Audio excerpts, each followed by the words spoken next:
Alright, we're going to take a look at a video this time on dealing with multiplying polynomials. We've seen what polynomials are, we've seen how to add them and subtract them. Now we're going to take a look at the idea of multiplying them. We're going to be looking at distribution and distribution plus, because pretty much everything you do is distribution when it comes to polynomials, and it's just simply going to be that simple. So let's first of all get the idea of distribution down first. Distribution means that each element I have on one set, in this case it's just a monomial, gets multiplied times each piece on the inside. So in this case 5 times 7x is 35x, 5 times 4 is negative 20. And of course you need to check your answer, so I'm going to plug 3's into both these places. And I'm going to use my calculator here a little bit. 5 times parentheses 7 times 3 minus 4 is 85. And 35 times 3 minus 20 is 85. That one's easy enough, it checks. Alright, let's move on to this one now, because we really want to take a look at what happens when you have variables. This is negative 3x times this trinomial expression, so I need to multiply. Treat the numbers and the variables together. Negative 3 times 2 makes negative 6. X times x squared makes x cubed. Remember, the only way that you can change exponents is by multiplying. Well, I'm multiplying, so exponents can change. X times x squared means I'm multiplying 3x's. It becomes x to the third. Minus 12x squared. Negative 3 times negative 9 is positive 27x. I'm going to check these with a 3. I'm just going to simply type them into my calculator. So, negative 3 times parentheses 2 times 3 squared plus 4 times 3 minus 9, close parentheses, bang, negative 189. And checking in the bottom, negative 6 times 3 to the third minus 12 times 3 squared, 12 times 3 squared plus 27 times 3. Enter. Negative 189 again. It's that quick. There should be no reason for you not doing your checks. They're that quick. Typing them in your calculator. Alright, going up here. 3x squared times 5x, that's 15x cubed. 3x squared times 1 is 3x squared.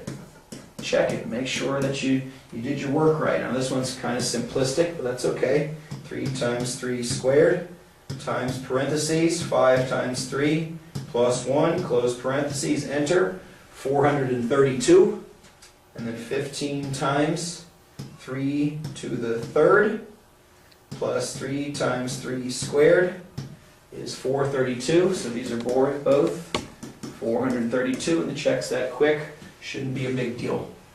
Even this one is kind of long and complicated, not a big deal. 4x squared times all that, 4x squared times negative 5x cubed is negative 20x to the fifth.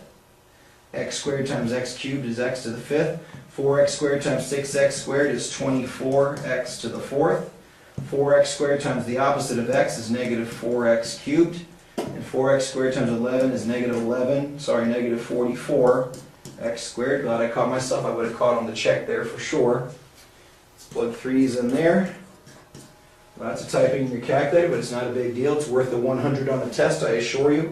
4 times 3 squared times parentheses, negative 5 times 3 to the third, plus 6 times 3 squared, minus 3 minus 11. Turns out to be negative 3,420. Now down here, negative 20 times 3 to the fifth, plus 24 times 3 to the fourth, minus 4 times 3 to the third, minus 44 times 3 squared is negative 3,420.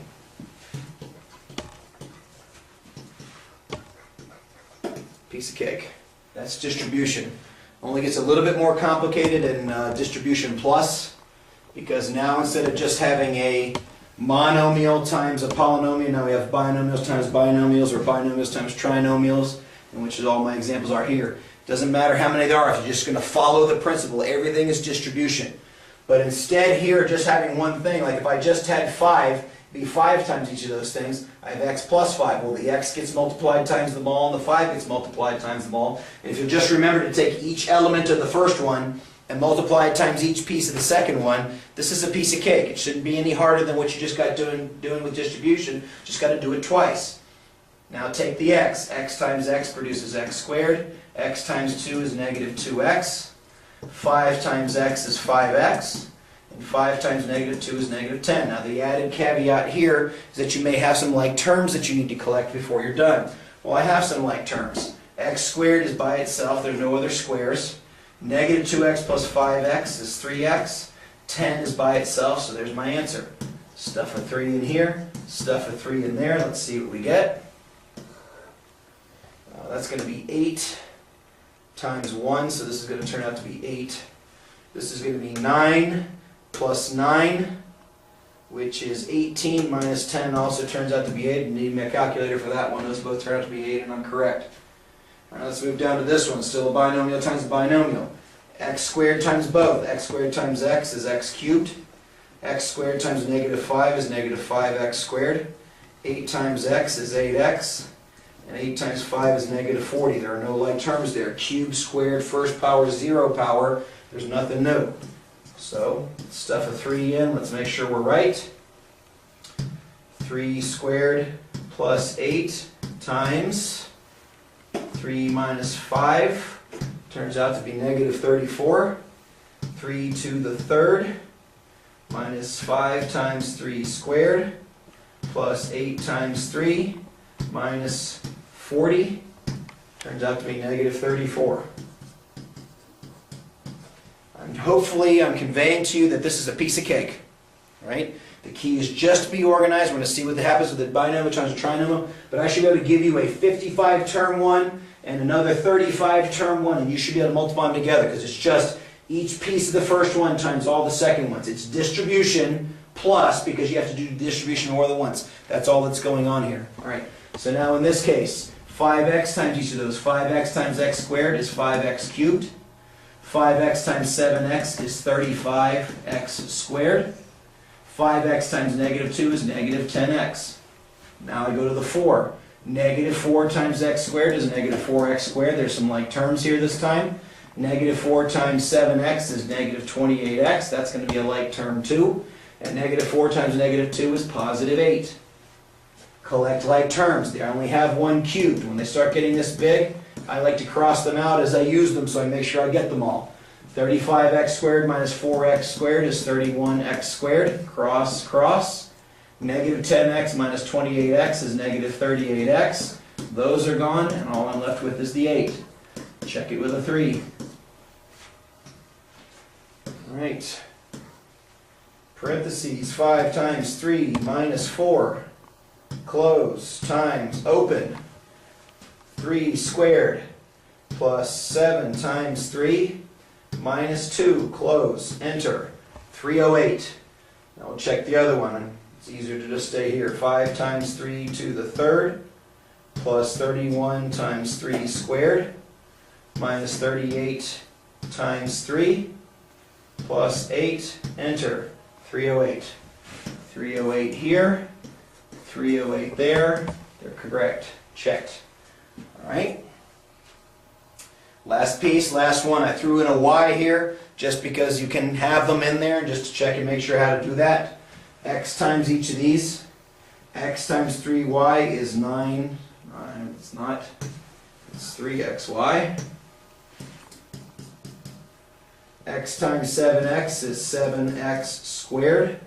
X times negative 10 is negative 10x. Then 9s. 9 times 3y is 27y. 9 times 7x is 63x. And 9 times negative 10 is negative 90. I don't think there are any... Oh yeah, we do have some like terms. We've got one here and here, so I can do a little reducing. I'm also going to rearrange it. The x squared we tend to write first. 7x squared, although it's not required. 3xy is the next term because it has two variables, so it has a degree 2. This is plus 3xy. That gets rid of that one. Then I have like terms here, plus 53x plus 27y minus 90. If you ask me, that doesn't look simplified, it looks more complicated. So nevertheless, we still need to do it. So I'm going to plug in a 3, 4 in both places. 3 for x and 4 for y. So let's see if our calculator can confirm that my simplification is correct. So here we go. 3 plus 9, close parentheses, times 3 times 4 plus 7 times 3 minus 10. That mess turns out to be 276. And the bottom one, 7 times x squared plus 3 times 4 plus 53 times 3 plus 27 times 4 minus 90 is 276. So 276 here, 276 there, and it checks out. Alright, that's multiplying polynomials. All we've done here is go through distribution. Everything I did was distribution. It just depends on how many times I have to do the distribution. So make sure you keep up with it. Make sure you're doing your checks so you don't have to go through and do your assignment a second time. Until next time, see ya!